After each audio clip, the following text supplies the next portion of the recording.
Voilà, 18h à Kinshasa, 19h dans l'Est de la République démocratique du Congo. Nous allons parler du processus électoral. Alors, votez Jésus. Alors, votez Jésus. On est habitué à lancer des slogans, votez pour tel, mais on commence avec votez Jésus. Ça sera avec un pasteur, Boanerges, il sera là. Avec lui, on va un peu décrypter la situation de l'Église face certainement à la situation politique en République démocratique du Congo. La lutte contre la corruption. On va aussi attaquer cette thématique. Mais bien avant cela, de l'autre côté, nous avons Iselona Gaël. Bienvenue à vous. C'est Jean-David Kilolo. Bonsoir à tous. Place à l'actualité.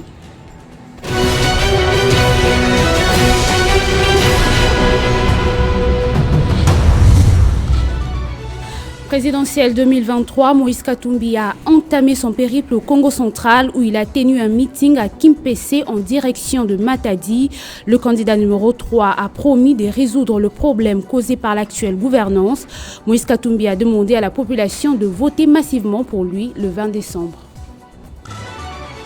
Plus de 63 ans après l'indépendance, la ville de Lodja, dans la province du Sankourou, aura des infrastructures aéroportuaires aux normes. Ce lundi, l'agence congolaise de grands travaux, maître d'ouvrage délégué par le ministère des Infrastructures et Travaux publics, a lancé les travaux de modernisation de la piste d'atterrissage et balisage aux sources des financements sino-congolais, travaux qui dureront 2 ans. Hier dimanche, à la nécropole entre terre et ciel, Marie-Olive Lembe Kabila s'est recueillie tour à tour à la tombe de la reine de Moutouachi, Tchalamouana, décédée le 10 décembre 2022, et sur celle de la célèbre journaliste qui fut l'un des membres de sa cellule de communication, Sarah Fanida Cruz, décédée au Maroc le 15 décembre 2020, aux côtés de 2 familles, l'une représentée par Claude Machala, l'époux de Tchalamouana, et l'autre par la mère de la défunte, Sarah. Marie-Olive Lembe Kabila a déposé des germes de fleurs sur les 2 tombes avant de se recueillir silencieusement. Les développements de tous ces titres, c'est tout à l'heure à 19h avec Grace Salambo. Entre-temps, votre magazine Kinshasa Direct se poursuit. Retrouvez toute l'actualité en continu sur www.tele50.cd.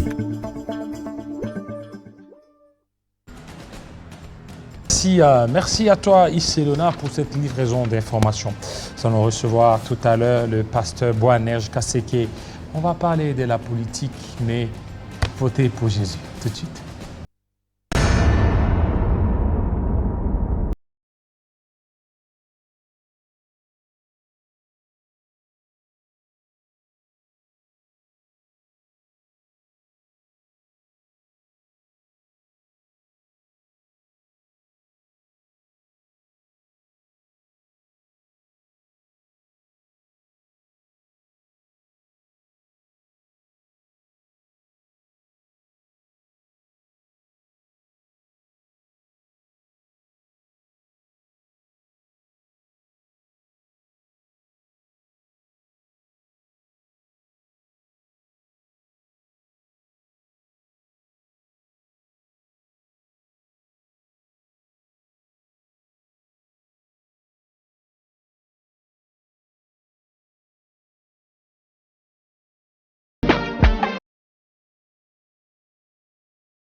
Processus électoral, campagne électorale, quel apport pour l'Église? l'Église du Congo. Boanerge Kaseke, bienvenue. Merci. Alors, vous êtes venu avec un slogan qui ne passe pas vraiment inaperçu. Tout le monde, beaucoup plus, s'étonne un peu du slogan « Votez pour Jésus ». Mais pourquoi ça? Alors, merci beaucoup, monsieur le journaliste. En fait, je suis un enseignant et en pédagogie, il y a ce que nous appelons l'enseignement circonstanciel. Lorsqu'il y a un événement dans la ville, il faut que l'enseignant adapte son enseignement à l'événement parce qu'il y a des événements qui peuvent faire que toute l'attention des enfants soit là-bas. Il y a l'arrivée d'un chef de l'État dans une ville, vous ne pouvez pas commencer votre matière sans faire référence à ça. Alors, il y a un événement depuis peu dans notre ville, dans notre pays, qui s'appelle les élections. Et tout le monde est focalisé, tout le monde parle élection. Dans un camp, ceux qui cherchent à être votés, élus, et dans l'autre camp, les potentiels clients pour choisir. Et lorsque moi je regarde, j'ai dit, on fait que la publicité des hommes. On essaie de vanter les hommes, mais pourtant, il y a quelqu'un qui a créé l'homme, qui a la matière de l'homme entre ses mains, qui connaît l'homme de bout en bout. C'est Jésus.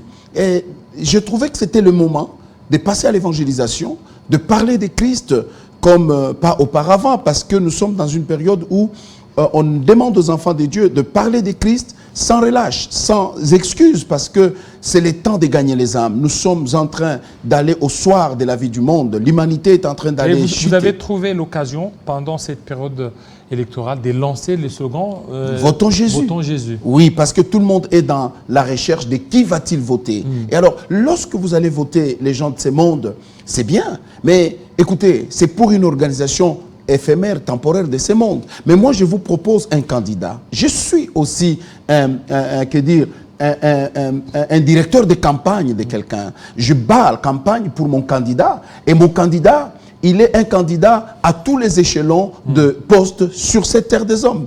Si vous choisissez mon candidat, il peut vous aider à gouverner le pays en tant que chef de l'État. En tout cas, Jocelyn, vous pouvez déjà nous balancer il peut la fiche. Nous aider à être au Parlement comme un bon représentant du peuple. Votons Jésus. Et son numéro, je vous dis, c'est le 3-16. Avec Jean comme les livres, comme l'Évangile. Donc l'Évangile de Jean chapitre 3, le verset 16, dit tout simplement, si tu crois au Seigneur Jésus, tu seras sauvé. Que tous ceux qui peuvent donner leur vie au Seigneur, et que, car Dieu a tant aimé le monde, et qu'il a donné son Fils, afin que quiconque voterait pour lui aura la vie éternelle. Donc il suffit pour vous de choisir Jésus-Christ, vous entrez dans le règne du pouvoir. Alors, je voulais souligner à l'intention de ceux qui nous suivent que le candidat le mien que je vous propose, il est tout à fait différent et atypique. Lorsque vous votez pour lui, lorsque vous le faites entrer dans votre vie, en fait, il vous rétrocède tout ce que les autres recherchent. Avec mon candidat, il peut vous amener à la magistrature suprême.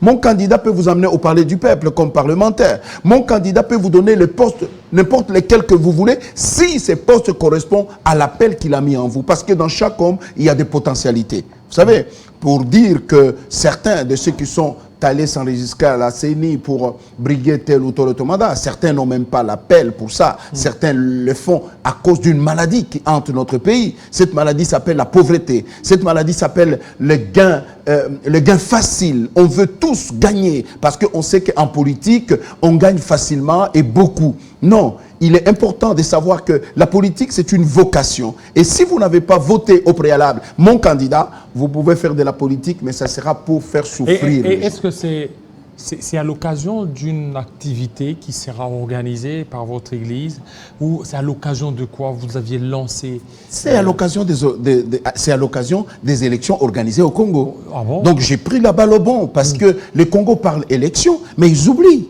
que nous sommes au temps où nous devons prêcher l'évangile. La Bible dit que je mets devant toi deux voies, le bon et le mauvais. Si tu choisis le bon, tu vis. Moi, je propose la vie aux gens. Il faut éviter parce que, vous savez, nos amis et frères que nous allons élire, demain, aujourd'hui, ils sont dans nos avenues, ils sont dans nos quartiers. Mais demain, après les avoir élus à la présidente de la République, au Parlement, nous ne le verrons plus jamais. Ils ne viendront plus nous voir. Et Jésus, lorsque vous votez pour lui, il s'appelle Emmanuel, Dieu avec nous. Il habitera avec toi, qu'il pleuve, qu'il neige, en temps de joie, en temps de souffrance. Jésus est là pour toi. Je vous prie d'accepter Jésus-Christ, même si vous allez élire votre candidat. Je ne connais pas son nom, je ne connais pas ce qu'il a, mais Jésus est le candidat idéal pour les hommes. Et surtout, pour des temps comme celui-ci, où notre pays, vous savez, traverse des moments difficiles sur le plan sécuritaire, économique, social, et même sur le plan des valeurs. Les valeurs ont perdu leur place dans notre société. Notre société est en train d'aller dégringoler vers, je ne sais pas dire l'enfer, mais vers le trop bas. Et ceux qui sont beaucoup plus à la base, on accuse les hommes de Dieu, les pasteurs, parce que ce sont eux qui sont en train d'envenimer un peu la situation au lieu, c'est-à-dire de dire, de prêcher ce qu'il faut, mais on est en train de voir certains pasteurs qui se lancent dans la dépravation des mœurs. Heureusement, vous dites certains. Lorsque je vous tends un billet de $, vous n'allez pas le rejeter tout de suite. Vous allez d'abord vérifier s'il est bon ou mauvais. J'invite les enfants de Dieu, le peuple congolais, le peuple du monde qui nous suivent, à vérifier toutes choses. Lorsque vous êtes en face de quelque chose, il faut vérifier si c'est d'origine ou pas. Et quand vous prenez quelque chose de fabriqué, je ne sais pas moi, par tricherie, ça sera de la mauvaise qualité. Dans chaque appareil, il y a des appareils piratés, comme il y a des bons appareils. Et dans chaque milieu social, chez vous, les journalistes, vous les appelez les moutons noirs. Donc partout, dans les secteurs de médecins, il y a de mauvais, dans les secteurs de politique, il y a de bons et de mauvais. Dans tous les secteurs de la vie, il y a ces deux paires de manches. Donc, aux hommes de choisir. Et pour faire le bon choix, il faut voir celui qui peut t'aider à faire le bon choix. C'est celui que je vous propose, alors, Jésus. Par rapport... Quel doit être le rôle maintenant de l'Église pendant cette période? Pendant cette période, l'Église doit jouer le rôle du roulage, doit donner de la voix, doit montrer aux enfants de Dieu que les élections que vous êtes en train de mener, c'est une activité démocratique, mais une activité qui ne doit pas se faire par sentiment, qui ne doit pas se faire par un élan tribal, un élan régional, mais plutôt essayer de viser l'excellence. L'excellence, c'est les prototypes de l'homme qu'il vous faut. Nous avons besoin de quelqu'un qui va nous représenter au Parlement, qui va nous représenter à la présidence de la République, je ne sais pas moi, aux élections locales, qui soit quelqu'un de bonne vie, d'abord, qu'il soit quelqu'un de cohérent, qu'il soit quelqu'un de unificateur, qu'il soit quelqu'un qui n'a pas de penchant vers sa tribu, qui n'a pas de penchant vers, n'est-ce pas, les velléités autres que les velléités humaines, que les sentiments humains, je voulais dire. Donc, que ce soit quelqu'un que vous allez juger. La Bible nous donne l'image, par exemple, de type de quelqu'un qui aspire à devenir diacre. La Bible dit qu'il soit mari d'une seule femme, qu'il ne s'adonne pas au vin, qu'il soit pas. Ça veut dire qu'il y a un critérium que nous devons avoir. Mais on sent qu'il y a certains penchants de certaines églises, lorsque vous essayez de lire, de voir leurs déclarations, vous sentez que cette église prêche pour tel candidat. Oui, mais c'est une grosse erreur. Pour l'autre. Une grosse erreur. L'église regroupe les enfants de Dieu de beaucoup de... Écoutez, l'église ou les jeux politiques, c'est comme le football.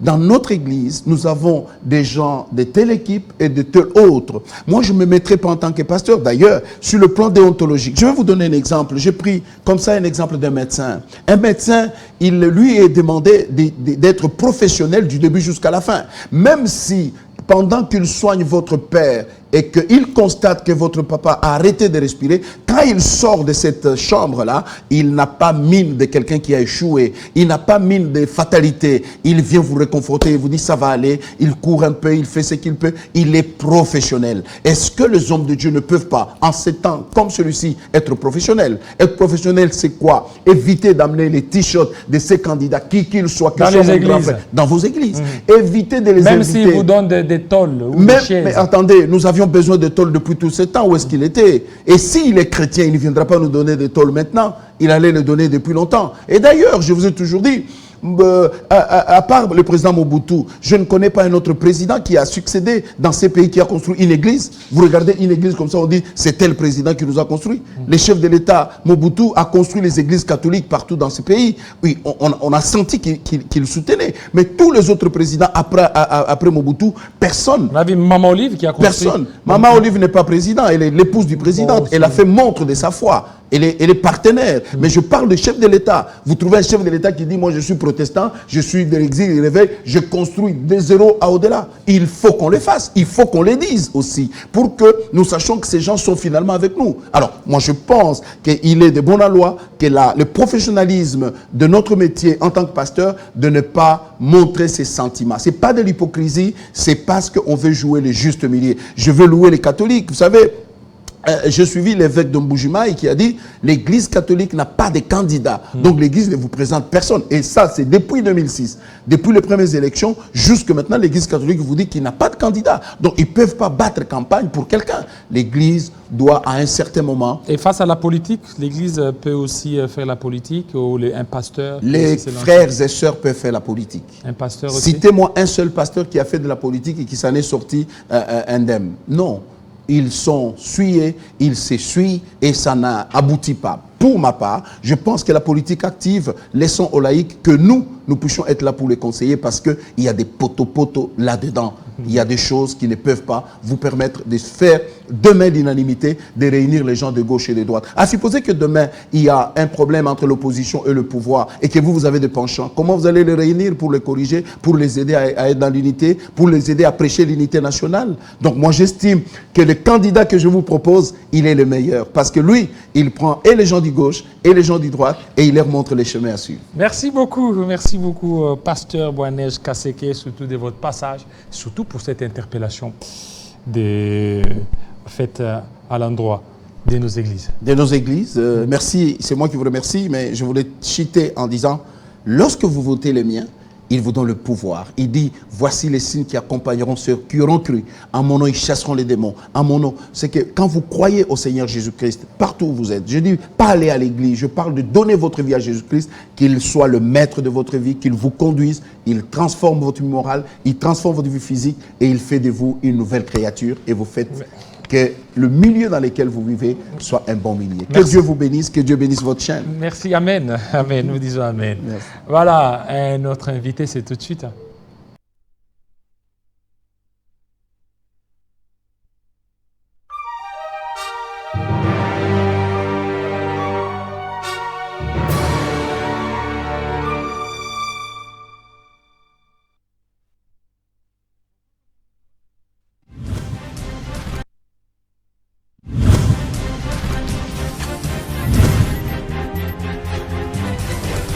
Je vais vous demander de ne pas vous battre entre vous.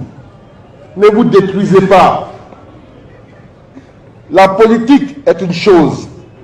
Elle a son champ de bataille. C'est les campagnes électorales et les urnes. La vérité des urnes. Chers jeunes, sachez-le. Quand nous, les acteurs politiques, quand les hommes politiques ont fait nos arrangements, on fait nos accords politiques, on ne vous appelle pas.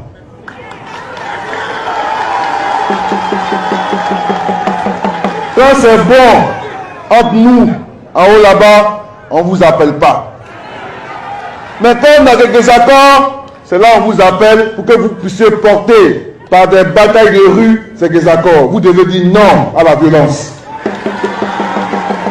Vous devez dire non à la manipulation des jeunes. Et je vous demande de garder ça à l'esprit constamment. Parce que quand ces choses-là commencent, après on ne sait pas le niveau de dégradation que cela peut avoir. Et avec aujourd'hui les réseaux sociaux, où on invente beaucoup de choses, on va aller dire oui, on a tué quelqu'un ici, on a blessé quelqu'un ici, et il y aura des réponses ça et là, et on n'aura pas de paix. Quand les hommes politiques s'entendent, ils ne vous appellent pas. Donc ce n'est pas à vous de porter leur désaccord. S'ils ne s'entendent pas, ils n'ont qu'à régler ça entre eux, parce qu'ils se connaissent.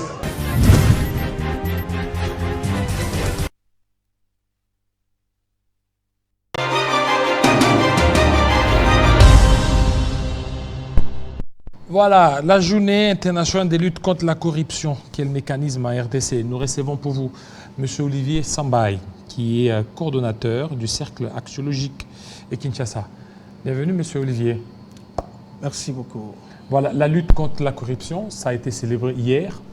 Et aujourd'hui, alors pour vous, est-ce que vraiment la République démocratique du Congo, comme les autres pays, peuvent certainement arriver à éradiquer ces fléaux des corruptions? Tout est possible. Vous savez, en anglais, on dit « Where is the will, there is a way ». Quand il y a la volonté, il y a les moyens. Alors, c'est juste une question de la bonne organisation ainsi que de la volonté politique. Si la volonté y est, tout est possible parce que scientifiquement, tout problème qui est réel peut trouver des solutions pour une organisation optimale. La corruption, c'est un fléau. Ce n'est pas en vain que les Nations Unies ont décidé de consacrer toute une journée pour la commémoration, pour la réflexion autour de ces concepts de corruption. Parce que le Congo tarde à se développer, l'Afrique entière est en sous-développement. Il y a beaucoup de causes, mais la raison fondamentale qui empêche même la bonne organisation de la chose publique, c'est ces fléaux de corruption. Alors, il est impérieux que toutes les forces se coalisent afin de réfléchir exactement sur la façon dont on doit éradiquer ces fléaux de corruption. Quelles sont ces forces-là qui doivent se coaliser? Bon, la corruption, d'abord, c'est une affaire de tous. Tout le monde est concerné. Vous savez, quand on parle de corruption, il y a des causes. Nous avons des causes que je peux considérer endogènes. Il y a des causes que je peux considérer exogènes. Qui dit endogène, c'est quelque chose qui est enfoui dans l'effort intérieur de l'être humain. Parce que l'homme est né naturellement avec une intention tournée vers le mal. Parce qu'au départ, l'homme est un animal grégaire, mais parvient à exploiter sa rationalité au fil du temps pour devenir pleinement humain. Parce qu'on est humain lorsqu'on s'ouvre à la raison, on s'ouvre aux valeurs, on s'ouvre à la connaissance. Alors, qu'est-ce qui fait que la corruption trouve une cause endogène? C'est enfoui dans la nature même de l'homme de chercher à multiplier les plaisirs, de chercher à multiplier les désirs. Et ça amène à un concept philosophique qu'on appelle la concupiscence. Parce que là, c'est les désirs. La concupiscence. Ok, la concupiscence. La concupiscence, c'est le désir acharné à tout prix de vouloir maximiser le plaisir. Et en ce moment-là, on s'ouvre à tout type de moyens. Tous les moyens deviennent bons pour atteindre ce qu'il faut pour assouvir ses plaisirs. On peut tuer, on peut voler, on peut détruire juste parce qu'on a la volonté de pouvoir atteindre le maximum de plaisirs.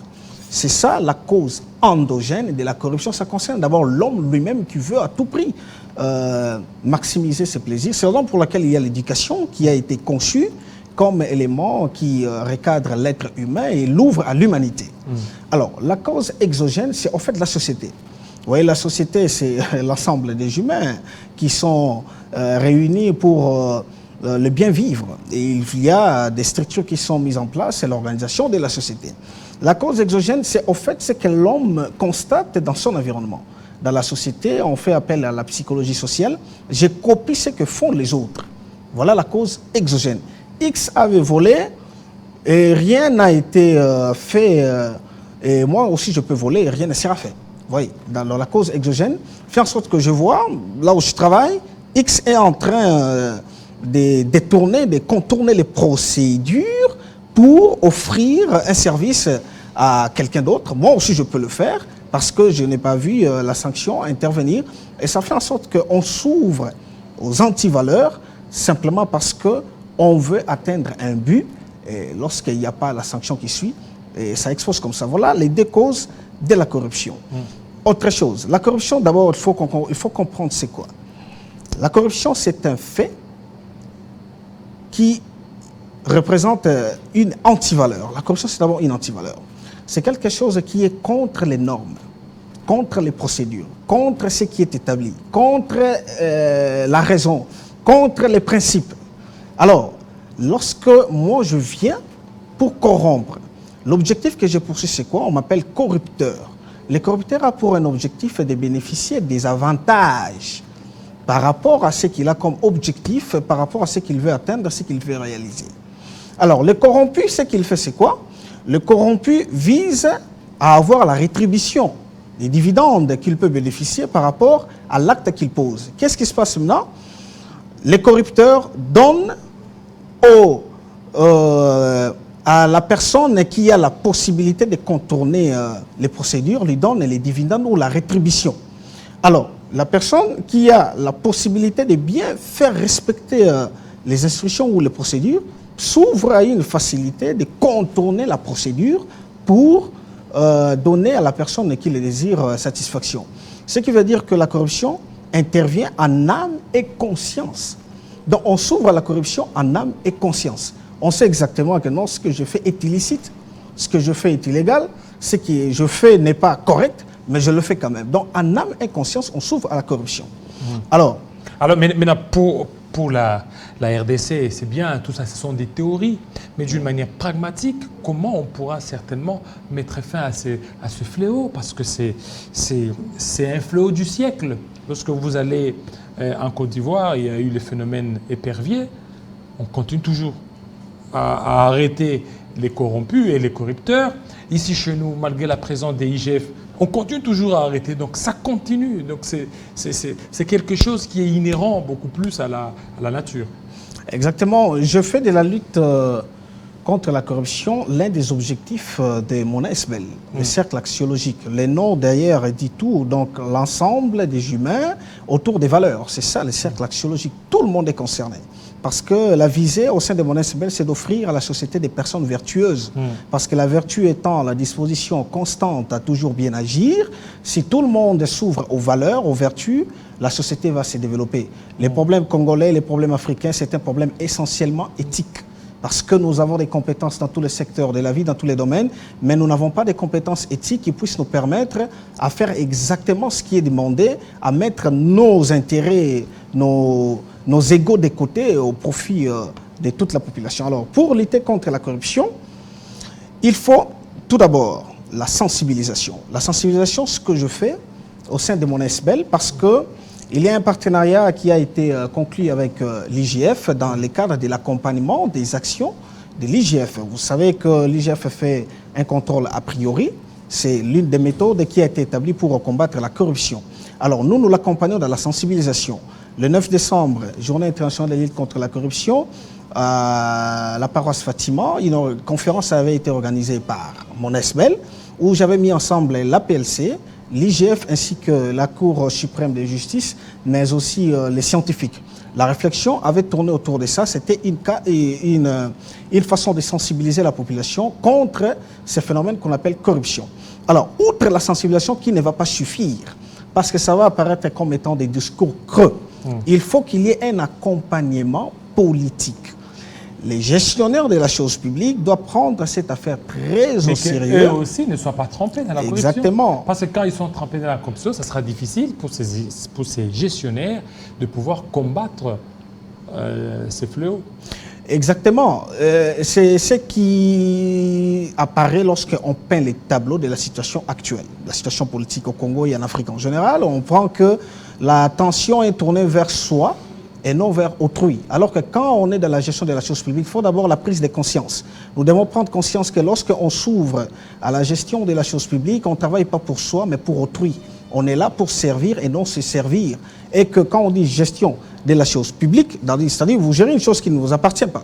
Vous gérez une chose qui appartient au public et le public doit trouver satisfaction, doit trouver les intérêts par rapport à la gestion de la chose publique.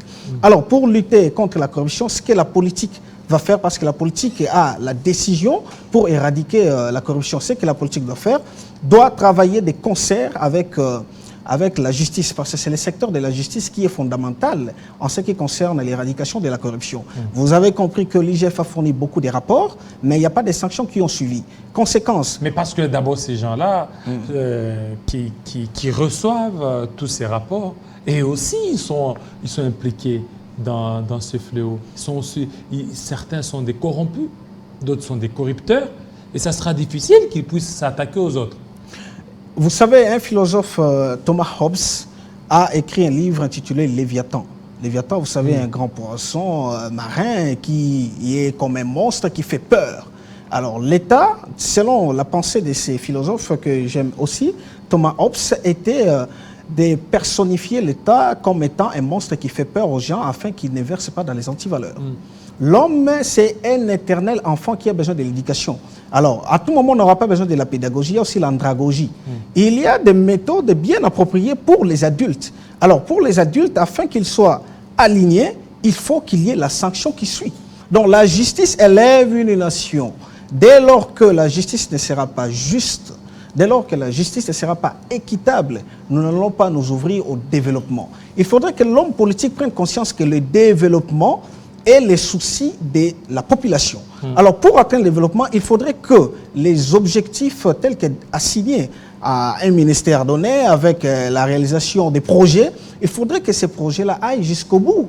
Il faudrait que les fonds décaissés pour la construction d'un pont, la construction d'une école, soient exactement utilisés pour ces fins-là. Mais comme je l'ai dit tantôt, la concupiscence ferait en sorte qu'on oublie à ce que l'on puisse servir la population, mais qu'on se serve soi-même. Quand on cherche à multiplier les plaisirs, voilà ce qui se passe. Parce qu'on est dans la société, on veut multiplier les plaisirs. Quelqu'un, lorsqu'il est dans une situation assez normale, comme citoyen de la société, il est juste, il est honnête, il est sincère. Dès lors qu'il accède à une fonction politique, mandataire, ministre, que sais-je encore, il s'ouvre maintenant à tout type des antivaleurs. Parce qu'il a l'argent, il pense qu'il peut acheter tout type d'antivaleurs. Et comme conséquence, ce qui se passe, c'est que quelqu'un qui était marié à une seule femme va officialiser ses concubinages pour avoir 4 belles familles, 4-5 femmes, en versant les dots à gauche et à droite, parce qu'il aura seulement une seule femme mariée officiellement par l'état civil. Vous voyez, en ce moment-là, avec la pression des différentes belles familles, ça fait en sorte qu'il soit appelé à augmenter les moyens afin d'assouvir les besoins. Et ça fait que l'homme parvient à vivre au-delà de ses moyens. Conséquence, il va chercher à garder le même standing. Les mêmes standings, et garder le même standing, c'est multiplier les avoirs, multiplier les revenus. Quand il est payé 4 000 $ le mois, ça devient insuffisant. Et du coup, il faut qu'il verse dans des antivaleurs, dans des pratiques non advenues. Il faut corrompre, il faut détourner. Parce que la corruption est essentiellement éthique. Je pourrais peut-être présenter les tableaux pour qu'on comprenne exactement ce qui se passe. Allez-y. On prend la société comme une personne humaine. La société comme un être humain qui par moment tombe malade. Et lorsque la personne tombe malade, parce qu'on sait généralement, ce qui enseigne l'infectiologie, il y a des microbes et des virus qui sont les causes fondamentales de tout type de maladies auxquelles on est exposé. Alors, personne ne sait voir les microbes. Personne ne voit les virus à l'œil nu, mais on sait comprendre pour dire que non, voilà, il y a tel microbe qui a causé des maladies. Alors, parce que personne ne voit les microbes, il y a des personnes qui sont habilitées à voir les microbes. Qui sont ces gens-là? Ce sont des médecins, et c'est les infectiologues qui utilisent les outils appropriés qui facilitent à ce que l'on puisse voir les microbes. Alors, lorsque on parle de la corruption au sein de la société comme personne morale, la corruption, c'est un fait qui se passe sans pour autant qu'on puisse voir qui a corrompu. Parce que moi, je viens vous corrompre, je vais m'arranger de telle sorte que personne ne voie que je vous ai corrompu. Alors, conséquence, c'est quoi? C'est que l'action sera détournée, mais on ne saura pas prouver exactement qu'il y a eu un acte de corruption, parce que même s'il faudrait parler légalement, on ne saura pas voir. Alors, conséquence, c'est quoi? Conséquence, c'est la sensibilisation de toute la population, afin qu'on prenne conscience de notre être dans le monde, qu'on agisse de telle sorte que lorsqu'on est dans la gestion de la chose publique, qu'on serve la population, et non se servir, mais aussi dans le secteur de la justice, dès lors qu'on va prendre conscience que la justice élève une nation, qu'il y ait des sanctions fortes qui suivent par rapport à tout ce qui peut se passer. Merci beaucoup, M. Olivier Sambaye, surtout pour cette analyse. Voilà, on va recevoir un autre invité tout de suite. Merci bien.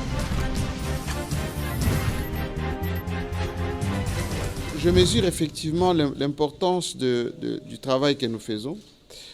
Je mesure aussi l'exigence que nous avons dans tout ce que nous faisons, que ce soit dans le média ou que ce soit dans l'enseignement, mais aussi dans la vie de tous les jours, parce que la crainte de Dieu, la recherche de la paix,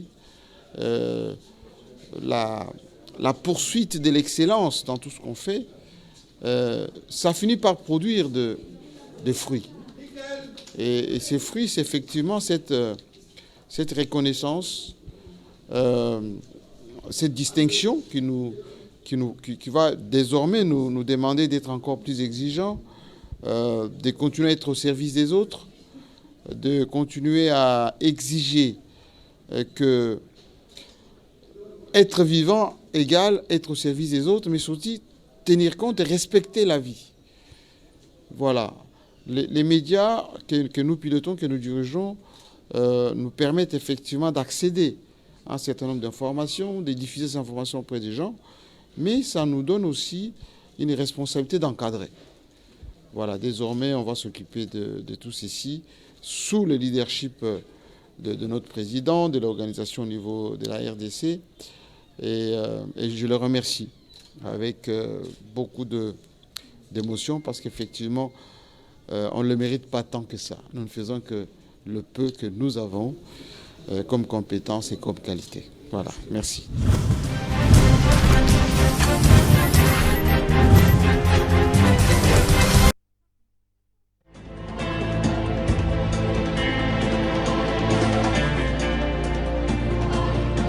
Télé50, la seule chaîne qui incarne la République démocratique du Congo.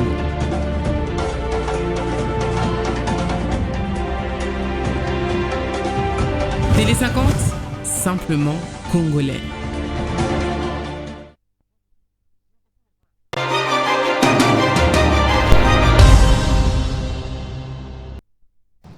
Voilà, on va parler de la politique. Mukwege, des prix Nobel à la politique avec M. Eric Bisselo. Bienvenue. Bonsoir, bonsoir, vous allez ça bien. fait toujours un plaisir de venir de participer dans votre plateau. Oui, on parle du prix Nobel, le seul prix que nous avons en République démocratique du Congo. On parle de Denis Mukwege, qui je crois être le prochain président de la République démocratique du Congo. Donc, on n'est pas confondre la popularité et la reconnaissance du peuple congolais.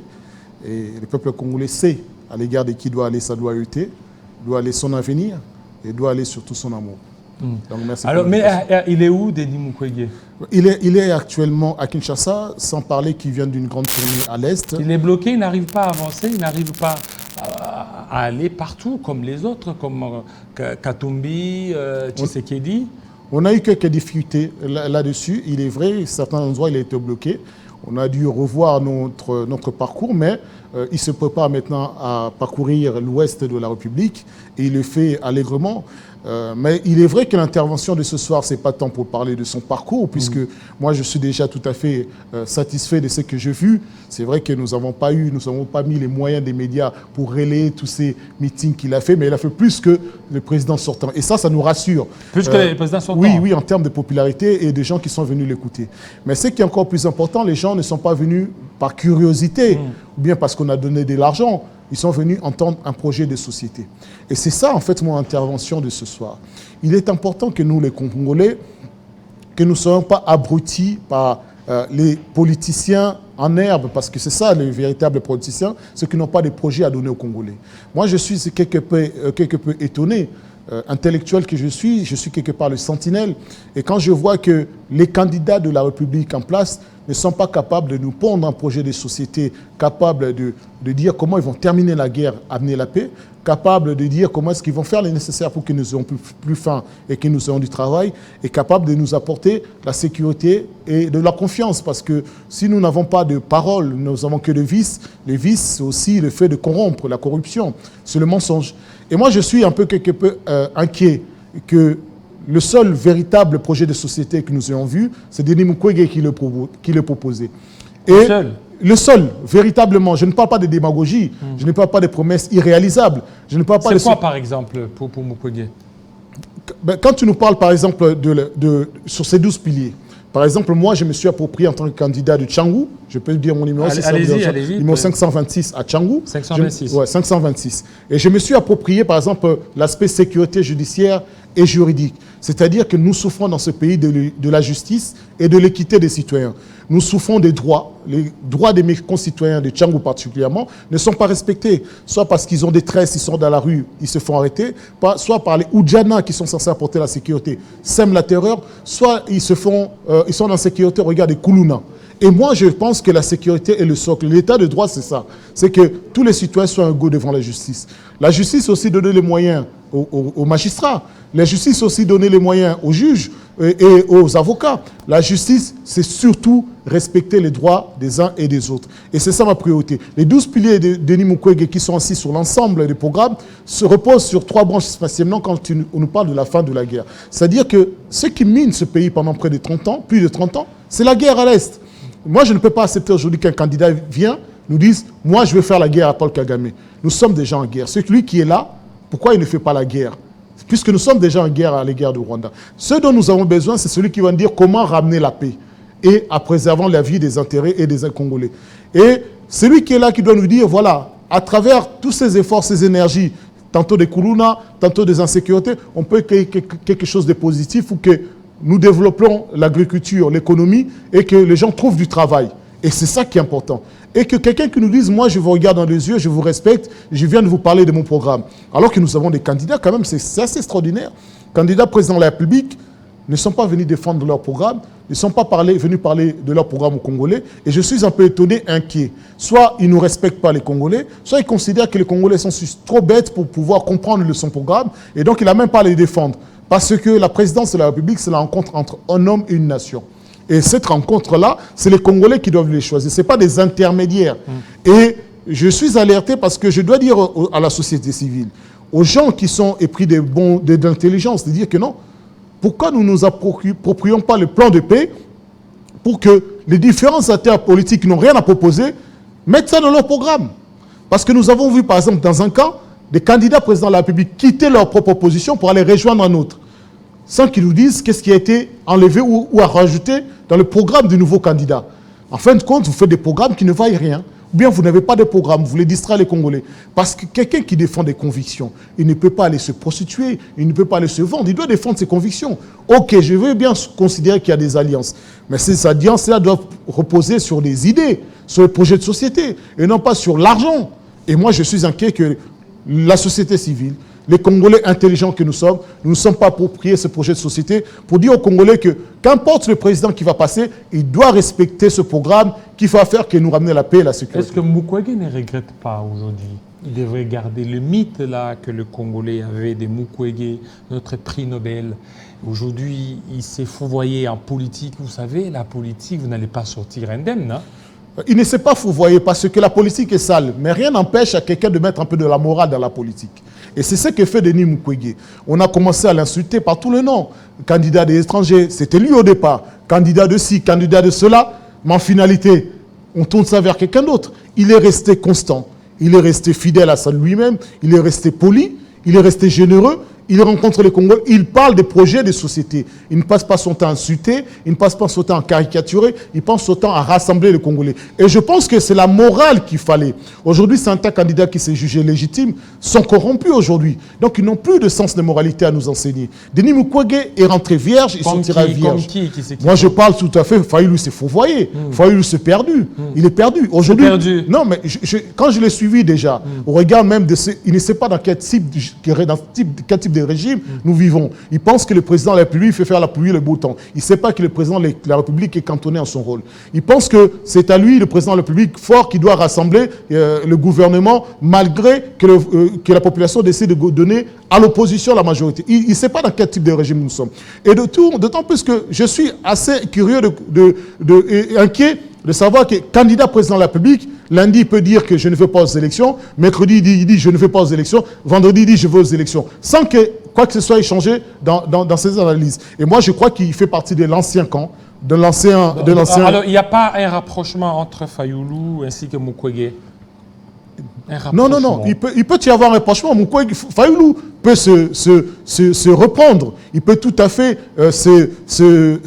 se faire un meilleur culpa et rejoindre Denis Mukwege. Parce que Denis Mukwege, comprenez par là, il n'est pas venu avec de l'argent d'un politicien pour faire de la politique. Il est venu avec l'argent et la confiance et des Congolais. Qui est venu avec l'argent des politiciens. Mais il est sûr que Fayulu, il n'a pas l'argent, il a la caution de la société civile comme Denis Mukwege. Il ne postule pas parce qu'il n'avait pas l'argent pour ses candidats députés, mais il a par magie trouvé l'argent quelque part. Et on ne va pas dire par quel point, parce qu'on ne va pas, nous, on ne va pas s'amuser à salir, dire qu'il a été corrompu, mais on dit simplement que c'est par magie que l'argent naisse de la maison des gens. Tant mieux qu'ils continuent à vivre de l'argent, mais nous avons besoin d'un projet de société. À la hâte, on ne connaît pas le projet de société de Fayilou. Et moi, c'est ça qui est important.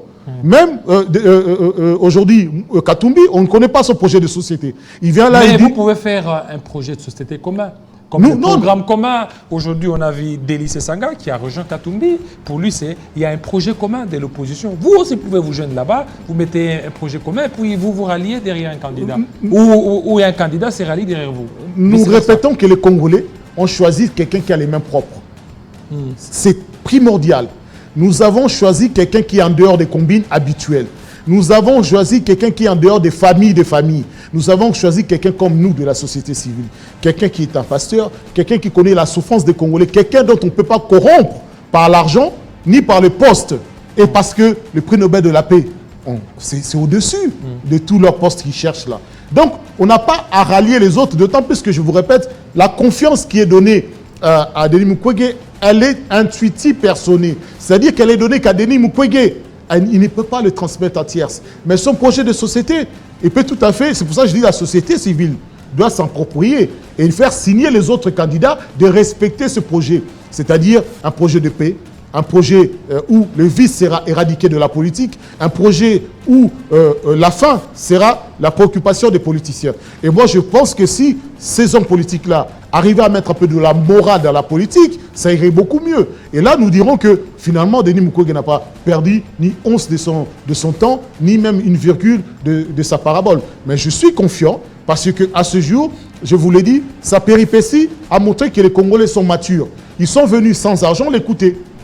Ils sont venus sans argent l'applaudir. Oui, c'est comme tout le monde aussi. Tout le monde on a vu. Tout le monde non, pas du tout. Pas du tout. Moi, je viens de voir, par exemple, le président de la République avoir face à lui à une foule aujourd'hui qui lui tient tête, qui lui dit non, ce que vous avez promis, vous ne l'avez pas réalisé. Oh non, les travaux avaient avancé. Non, les travaux n'ont pas avancé. L'argent arrive. Alors, pour terminer, pourquoi les gens doivent voter pour vous à Tchangou? Le numéro 126, parce que avant tout, je suis un natif de Tchangou. Je suis toujours de Tchangou. J'ai la famille à Tchangou. J'ai le souci de droit. Est-ce qu'avoir la famille, c'est ce qui fera que les gens votent pour avoir les racines, c'est tout à fait vrai. Parce que moi, je suis ici, mon frère.